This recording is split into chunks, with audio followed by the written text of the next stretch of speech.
doing listener tales, and Woo! we like listener tales to be ridiculous, but also spooky. But I do think from what I saw, there's actually a few kind of silly ones. So, but we are, well, actually, Vin, I think you have the one Satanic Panic one, and I'm going to go on the assumption that the person who sent it to us is okay with her name being used.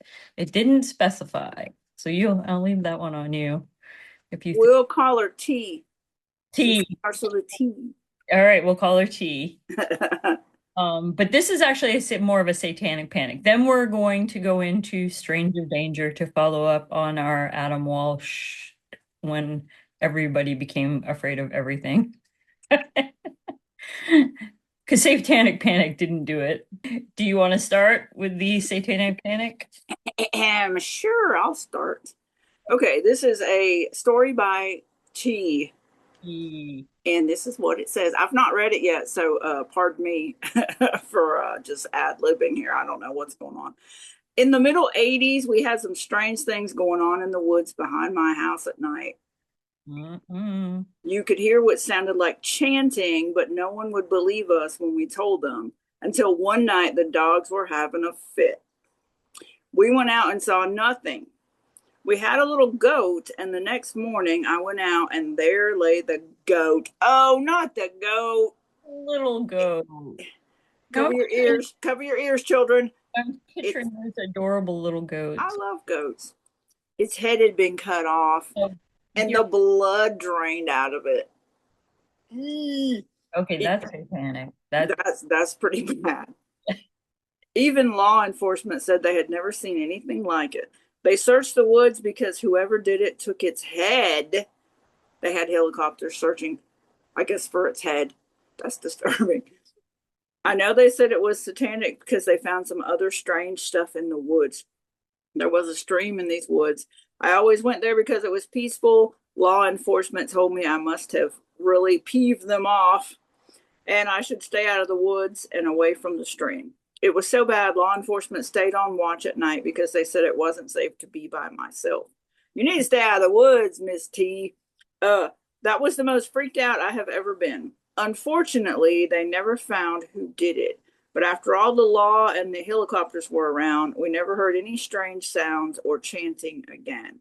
And I hope I never do. Also, they never found the goat's head. okay, well that might be more satanic than some of the satanic stories we have told thus far. That's pretty creepy. Or it was a cryptid. Might have been a cryptid. Could have been a chupacabra. Aren't they ghost killers? Well, that was definitely a creepy one, T. Thank you for sending that to us. I'm now going to be worried about your goat forever. I know, I love goats. We used to raise goats when I was little in Vermont. Yeah, They're so cute. Who would cut a goat's head off? Satan himself. Satan. It was Satan. I Well, thought Satan was a goat. Satan was a goat. He's just a jerk. Oh, he's just jealous because that goat was cuter. That's all it was. All right, but that was a good one. We're gonna and uh keep sending in your satanic panic because we know there's plenty out there and we will keep going back to it because we have more stories to do in satanic panic, but I thought it would be fun and mixing up a little stranger danger in the midst. So my first one might be our one and only male follower because I can see our what do you call it? Our analytics. That's not right, is it? Anyway, and we have a very low percentage of men. That's sad. But this one wrote in, and we have Tony. We have Tony. You're gonna have to start dressing a little different. Well, I got Tony, so maybe I'll dress a little risque. You're gonna have to dress a little risque to bring in the men. I I guess can't help you there. so. All right, here we go. Hi, my name is Dave, and you can use my name. I grew up in Western Pennsylvania in the late 70s. Back when parents basically shoved us out the door after breakfast and told us to come home, not to come home until supper. I was around 10 years old riding my bike to the convenience store to buy lemon heads and Coke. I mean, people do put lemon in their Coke. I hate lemon. I know, I love lemon. Um, there was this beat up orange Pinto. Do you remember Pintos? Parked near the baseball field. I remember it because one of the doors was a different color, like it had been replaced after an accident. A guy inside rolled down the window and asked for directions to the highway. Totally normal at first. Then he asked me to come closer because he couldn't hear me. I remember getting this weird feeling immediately. Not even fear at first, just a sick feeling in my stomach like something was off. I stayed on my bike and pointed down the road. He kept smiling, but never looked where I pointed. Then he said, "Hey, want to see something funny?" No, never. No. No. And reached over toward the passenger seat. I still don't know why, but I pedaled backwards a little bit. The smile dropped off his face. Not angry exactly, just cold, like he was irritated that I wasn't cooperating. Then he opened the driver's door and started to get out. Mm. I yeah, I would be running now or pedaling. Don't get off the bike like I would have. Um, I took off so fast, I wrecked my bike turning onto the next street. I scraped my knee. It was bloody. I scraped my knee bloody and I hid behind somebody's garage crying and trying not to breathe too loud. I could hear the car slowly driving around the block for what felt like forever. I didn't tell my parents because Gen X kids thought literally everything was somehow their fault. Mm. Totally true. Totally true. I just avoided that field for the rest of the summer. A few weeks later, another girl at school said a man in an orange car tried to get her to help him find his dog. Oh no, not the find the dog Uh-oh. gimmick. Could have been a coincidence, but I still remember that exact look on his face when I backed away from him. That part has stayed with me all these years later. Mm-mm-mm. That's pretty creepy. That's definitely okay. So that would be a valid stranger danger. I'm glad that Dave, I'm glad that you survived this. I'm Good glad job, you Dave. followed your gut. I'm sorry that you bloodied your knee, but that was probably better than getting in the Pinto. So, but yeah, there you go. That's some serious stranger danger. And see, that was the problem with stranger danger. Sometimes it was valid. I mean, a lot of it was blown out of proportion, but then there were those moments when there was some weirdo out there. Well, there is a legit stranger danger story. You have a stranger danger? You did get a stranger danger, right? It doesn't say. I've got Mike and Wait, Mike? We I've got can't Mike. possibly have two men. You want me to do what Mike do Mike's here? Yeah. All right. First question, did Mike say we could use his name? It doesn't say. Well, Mike, you're outed. Sorry, Mike. We all know who you are now. It's such an unusual name. I know. You got it narrowed down, don't you worry. Okay, let's see this story. My name is Mike, and I have a very Gen X story to share. And it perfectly shows the mindset we all lived in, for good or bad. Back in the late 70s, all the stranger danger assemblies at school had me convinced there were kidnappers hiding behind every bush. Same. They'd roll in those educational films where creepy music played while some guy in sunglasses offered a kid candy. So one Saturday, I was riding my bike and this man pulled over next to me and asked, "Hey, buddy, can you tell me where Maple Street is?" Oh, Instant panic. these direction people. I know. This was it. This was how it started. I dropped my bike right in the middle of the road and took off running through people's yards, screaming, "Stranger danger, stranger danger." Okay, I'm on board with Mike. This is how I would have handled it. Let's be extreme and scare those strangers away. Dogs started barking. A woman came out on her porch. Another guy started running because he thought something terrible happened. About 5 minutes later, I cautiously came back. My bike was leaning against a mailbox, and the creepy stranger was standing with a police officer. Turns out the guy was a mail carrier from another town who was lost. The officer asked me if that was the man. I pointed and said, "Yeah." The officer said he was asking for directions. I said, "Well, that's exactly what a kidnapper would say." My parents tell that story every Thanksgiving. Better safe than sorry, Mike. That's what I think. You know what, Mike? You're here to tell the tale, so yep. That was a good one. Okay, that was a good one. Not everything was terrible. By the way, Mike did exactly what I would have done. I would not have biked away. I would have dropped the bike and ran. I wouldn't have. I would have been like, I think Maple Street's over here. Come on, follow me. I'll show you. That's my mindset.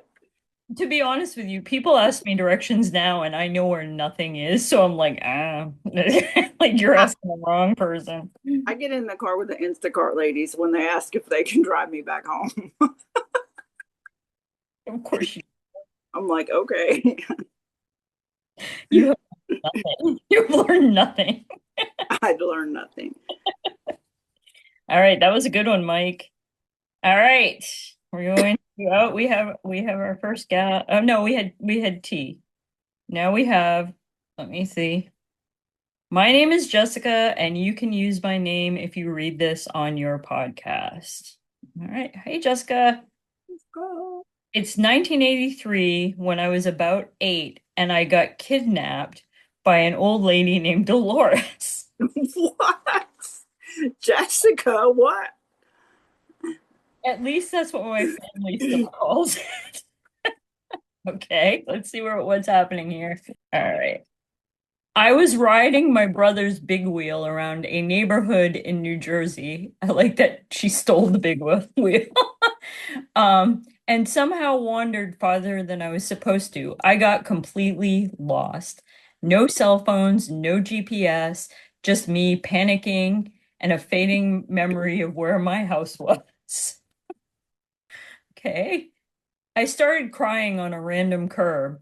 An elderly woman came out of the house wearing one of those giant floral house coats and carrying a cigarette in one hand and a wooden spoon in the other. Peak 1980s grandmother energy.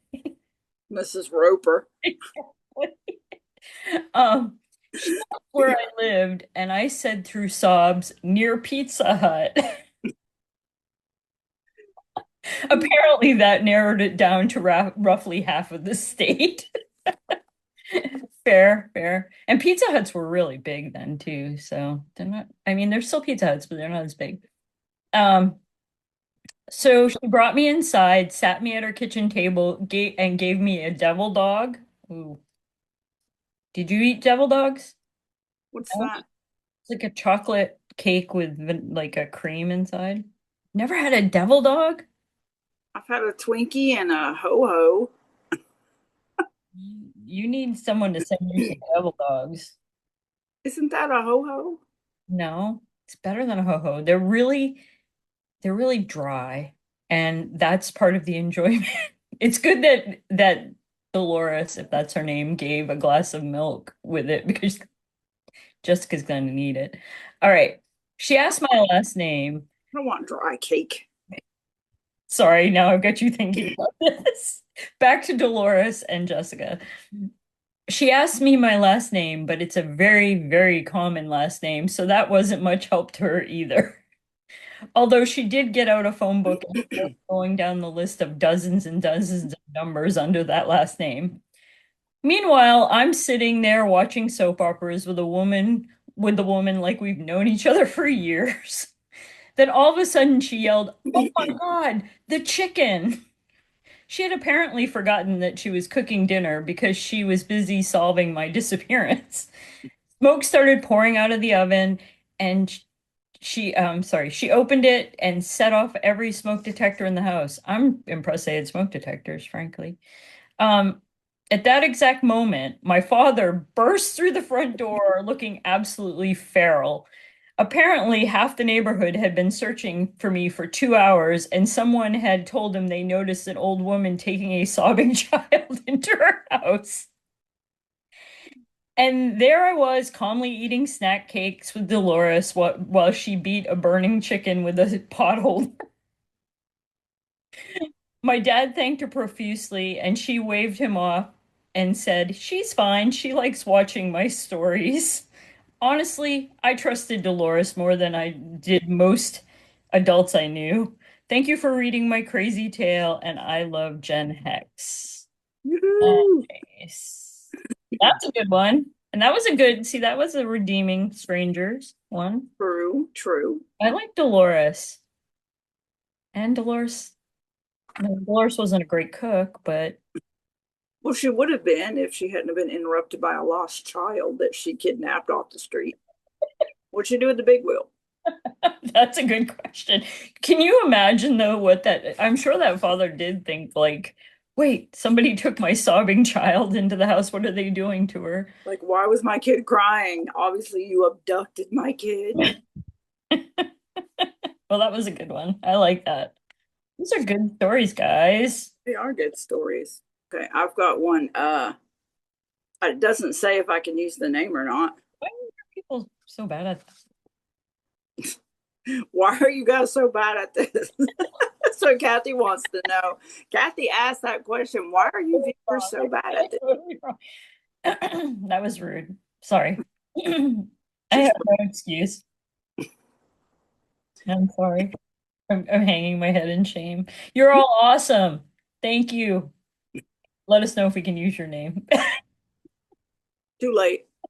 I'm just going to use it. Denise. Oh, Denise. Oh, she even says where she's from. I'll just say Ohio. She's Okay. from the she's from the ish.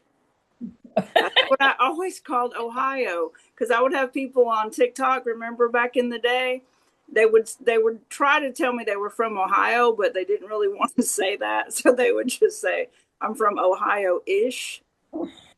So I just called the whole state ish. So this is Denise. Denise from the ish. Vinny and Kathy. Love the podcast and hope you will read this on an episode. Well, here you are, Denise from the ish. You absolutely can use my name. Oh, well, good. She's from 1145. Maybe not her address. Maybe not. Okay. I was around 9 years old in 1982, and no wonder I can't see. I don't have my glasses. I'm like, why? It's so blurry. I was around 9 years old in 1982, and my parents had one of those rules: be home when the street lights come on. Everybody. Everybody had that rule. One summer evening, I was riding my bike around the neighborhood by myself. I noticed this tan station wagon parked near the little wooded area behind our subdivision. How many Suspicious. serial killers had beige and tan vehicles? It was big in the 70s and 80s. I didn't think much of it at first because everybody drove station wagons back then. We had a big, ugly green one. But I rode by again maybe 10 minutes later, and the car was still there. The driver's window was down. A man leaned out and smiled and asked if I'd seen his dog. Oh, that's just like the typical, hey, little girl. What is up with the using four canines as your wingman They know people's weakness, puppies. puppies? Yeah, it would have worked with me. He said it was a little white dog named Buddy and asked if I could help him look. Don't do it, Denise. Don't do it. Don't do it. I remember stopping my bike because honestly, kids looked for lost dogs all the time. Then he said, I think he ran back into the trees. You could probably spot him easier than me. Mm. I started to get off my bike, but then I heard my older brother yell my name from halfway down the street. I looked back for maybe 2 seconds and yelled, what? Then I turned around again, and the station wagon was gone. No Mhm. slow pull away, no backing up, just gone. To this day, I don't know if he actually lost a dog or not, but I've always wondered why someone looking for a dog left the second another person showed up. Yep. Sounds pretty suspicious to me. You're lucky to be here. You were lucky to be here. And by the way, thank you for praising the show. We appreciate you. Spread the word. Spread the word. Everybody spread the word. Spread it. Spread. Well, that doesn't sound good. Spread the word. Went really bad, really fast. That just instantly went. I was feeling a little stranger danger there for a minute. That went I was off a the little scared. rails. I was a little scared. That went off the rails so fast. My Wow, what apologies. for us? What a shock. All right. I love that one. I mean, I'm glad you're okay. I think you're 100% right. I think you're in trouble. And also, they should have come up with a better name than Buddy. Hey, I had a dog named Buddy. Leave me alone. Well, his name was Buddy when he was given to us, so we kept his name. Fair, fair. I got a dog, just as an aside, I got a dog that when we got it, it was named Toaster. We did not keep the dog's name. Yes, that was the name, went Toaster. We changed it to Jet. Um, anyway, uh, that was a good one. And definitely that was a real stranger danger. That was a real one.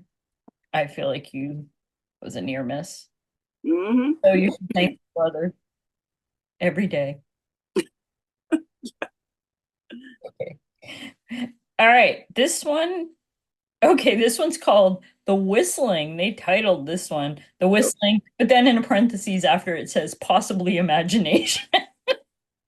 So fair. They're giving us a heads up. And this one actually does not have a name.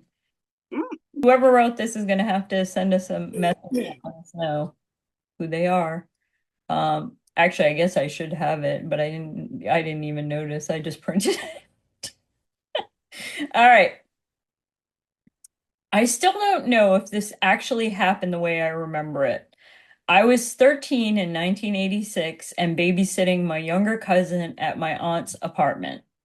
She lived in one of those giant brick buildings with the endless identical halls and terrible yellow lighting. Yep, that was our dorms.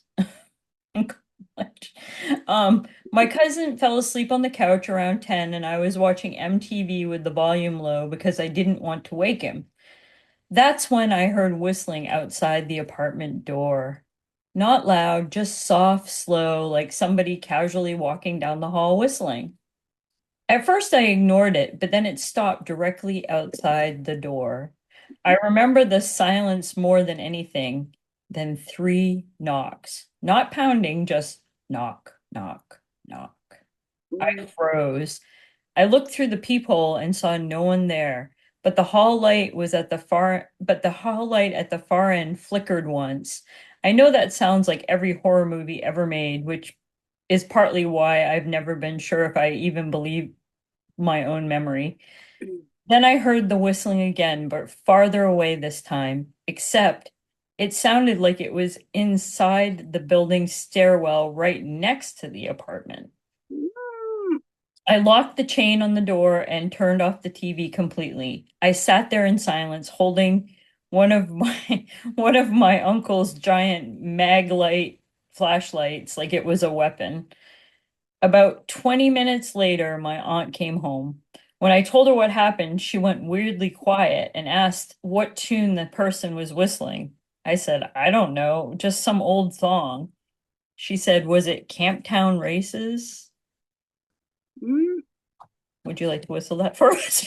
I don't even know if I can whistle with these teeth. Fair. I swear to God, it was that song.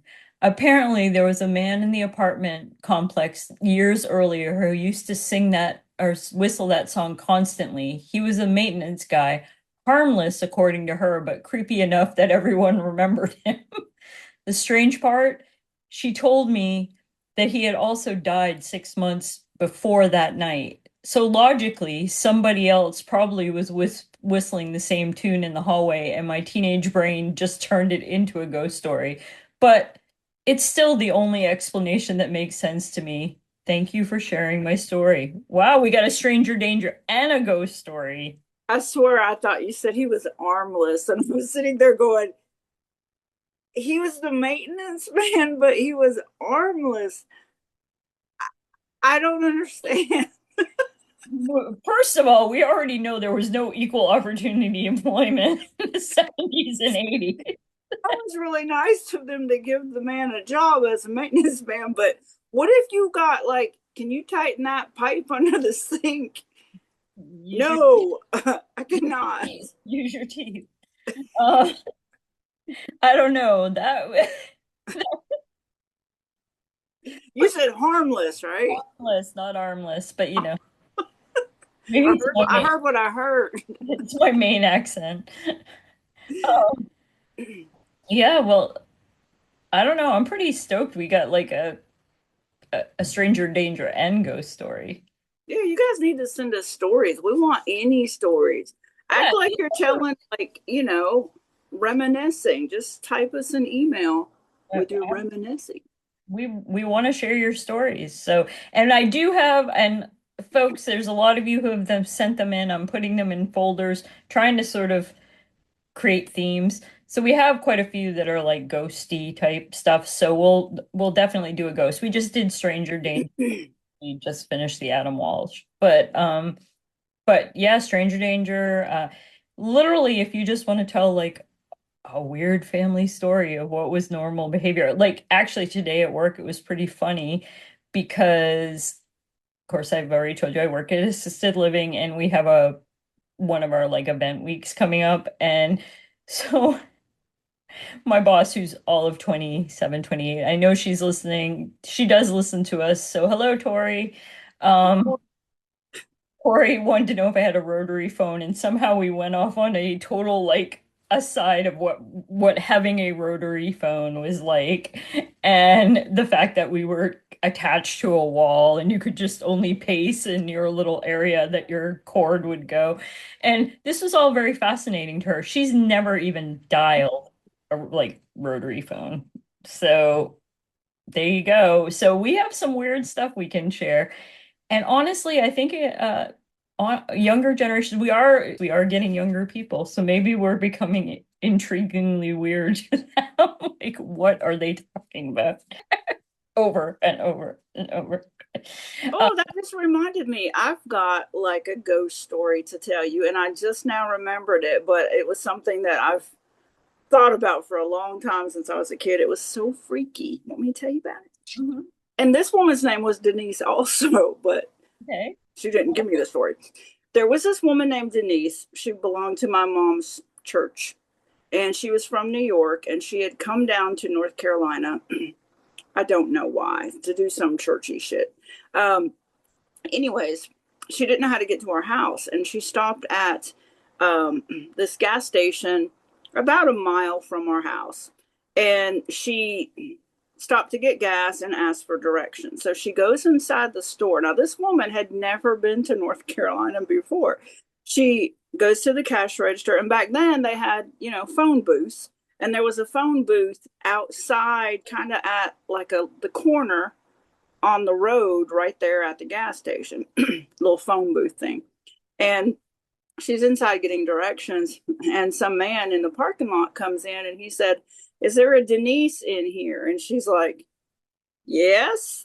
He said, "You have a phone call." And she's like, "No, this is a pay phone." Okay. Right. And she's like, "What are you talking about?" He said, "Somebody just called on the payphone and is asking for Denise and said you were inside the gas station."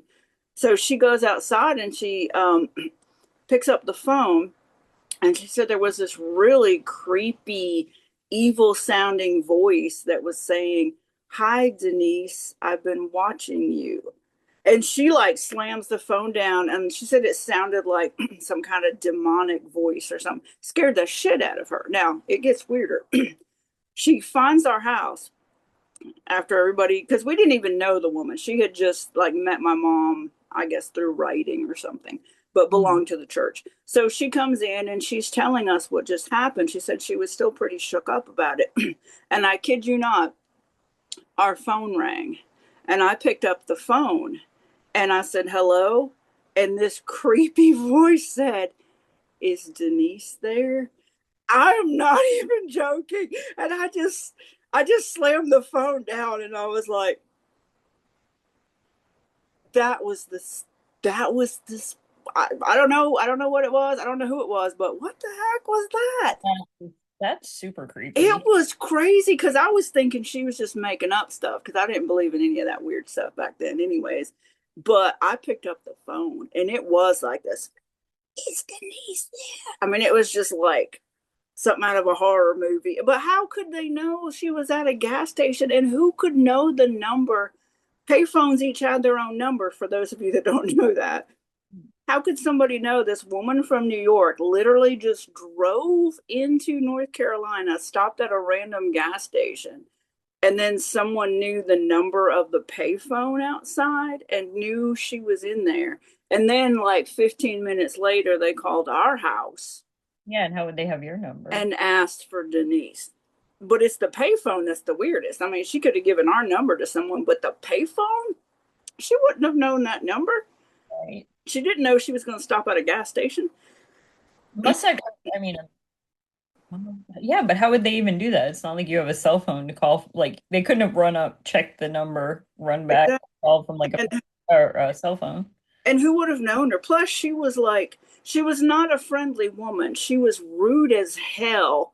I mean, she was from New York, like New York, New York, and she was just rude as hell. She was not friendly. And you So never heard any more about this?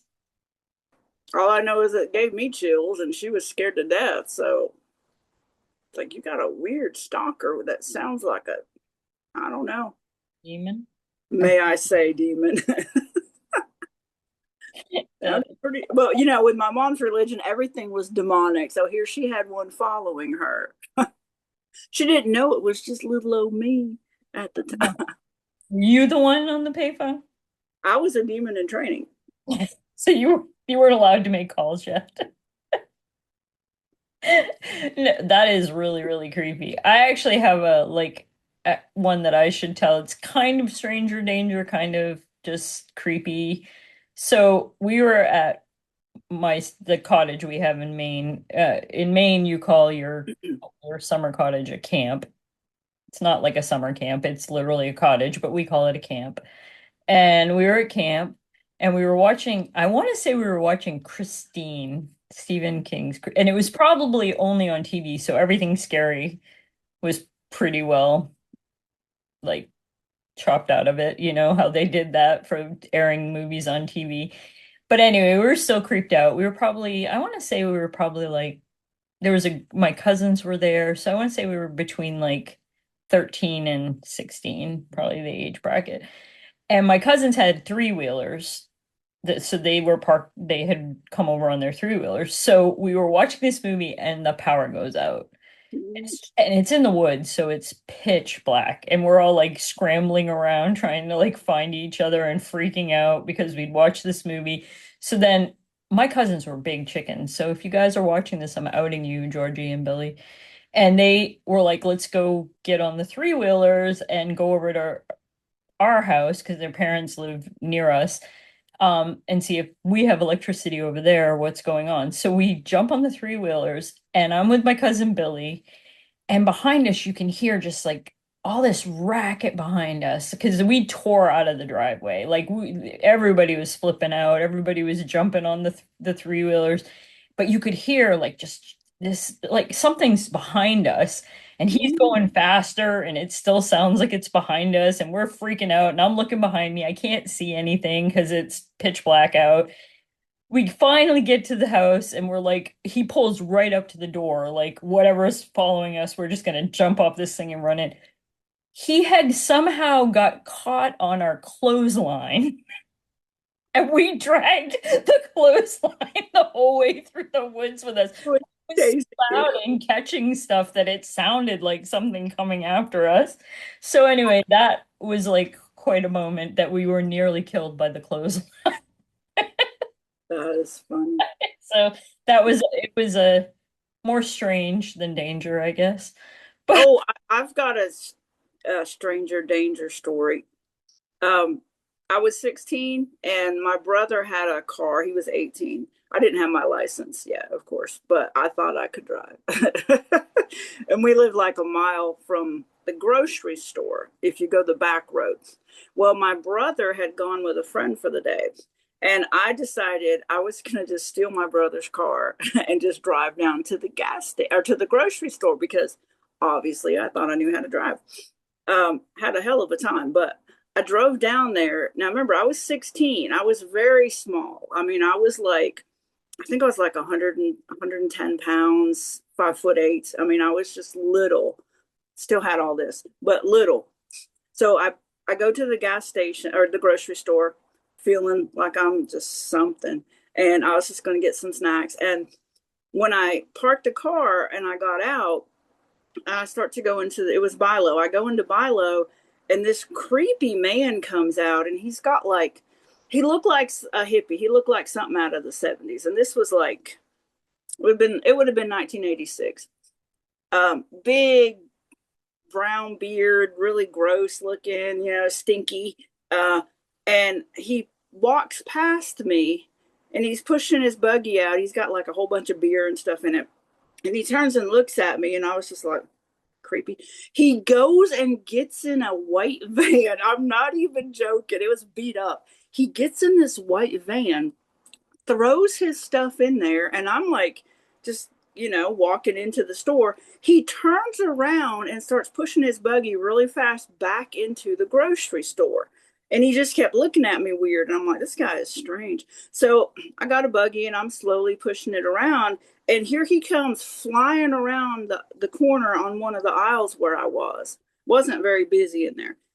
And he's passing me in the aisle and he's like looking at me just creepy as hell. And he's like, you like to party? And I was like, no. And I'm just like putting my Pepsi and my candy bars in my buggy, and I'm trying to just get away from this weirdo. He just kept coming by me and going, don't you want to come party with us, kid? And I'm like, no, no, I don't. So he just kept following me, and I get up to the cash register, and I didn't have much. I just had what would have fit in one bag. And back then they had a lot of the bag boys, and a lot of them would be older men that were like retired. And Mm. there was this really sweet old man that was just putting my stuff in the bag. And that weirdo was like, and I was parked close to his van, by the way. I didn't know that was his van. I was close to the van. And the old man's putting my stuff in the bag. And I could see the guy over by the door waiting for me. And I asked the old man, I said, I know there's not much stuff for my bag. I said, but could you carry that out to my car for me? And I said, that creepy man is following me. And he looked over and he saw the guy and he said, I'll come out there with you. He said, why didn't you tell us? I said, I couldn't get away from him. So he walked out to the car with me. He literally walked me to the car. And then I was so freaked out about this guy because when I pulled out, he pulled out behind me and I drove straight down to the police station. I pulled right into the parking lot and I just waited. And I don't care. He drove by twice. I was like, here I am, 16, no driver's license. I'm just sitting in the police department parking lot because this creepy man is following me. That was your Jeffrey Dahmer. He was big too. I mean, he was like well over 6 foot. He could have just threw me in the van real easy. He just, oh, I hated the way he was looking at me. It was so creepy. He just kept Yeah. looking. And this was the era of like John Wayne Gacy and Jeffrey Dahmer and Yeah, he just kept going, you like to party? No, no, I just wanted to sneak and steal my brother's car for just a minute and get my Pepsi and my you candy. didn't do that again, did you? No, I did not. Oh my God. But he drove by the police department twice. I mean, he just would not leave. He just kept on. That is weird. I didn't want him to follow me home. There wasn't anybody there. So that was creepy. And he wasn't going to take your brother. We know he wasn't going to want to party with your brother. No. No, but I guess I looked like I partied. Yeah, I bet that was exactly it. Like, yeah, Little did he know that was not true. that's so funny. Well, we had our own, and actually, I thought of another. I actually do have another Stranger Danger, but I'm gonna save that one because that one was actually the 90s. But I guess we can hit the 90s occasionally. But yeah, I'll save that one though for another listener tale. But yeah, these were really good. and really sort of encompass everything that was our youth. We pretty much covered everything. It is interesting though that how much how little people were paying attention until Adam Walsh. So that was like really did wake people up to this could happen. So, but anyway, should we should we call it a wrap? Should we go through our spiel? We should click like, subscribe. Please share with your friends, especially on Facebook. If you guys could just click share on YouTube on our video, and it'll let you just send it straight to your Facebook. That would help us a lot. It would be huge. And the more people we can get, the more we can do. We're trying to make this a full-time gig. We gotta get Kathy full time doing social media. Exactly. I need this, folks. Support me. Support me. Um, but anyway, I Oh, I want to say something too. You guys, listen, listen. Now, Kathy can't listen to this. You guys, listen to this. I'm trying to get Kathy to start doing these story time on Facebook. So you guys need to encourage Kathy so that she will start posting story time with Kathy or whatever she's going to call it on Facebook, so you guys can have her tell you some like creepy bedtime stories, because Kathy's got lots of creepy stories. I So do. comment in there so she'll do it. Gotta encourage her. Vin is trying to get me free of my day job. I appreciate it. And yes, I would like to tell they would be like 2-minute ghost stories, just little fun ghost stories. Yeah, just quick.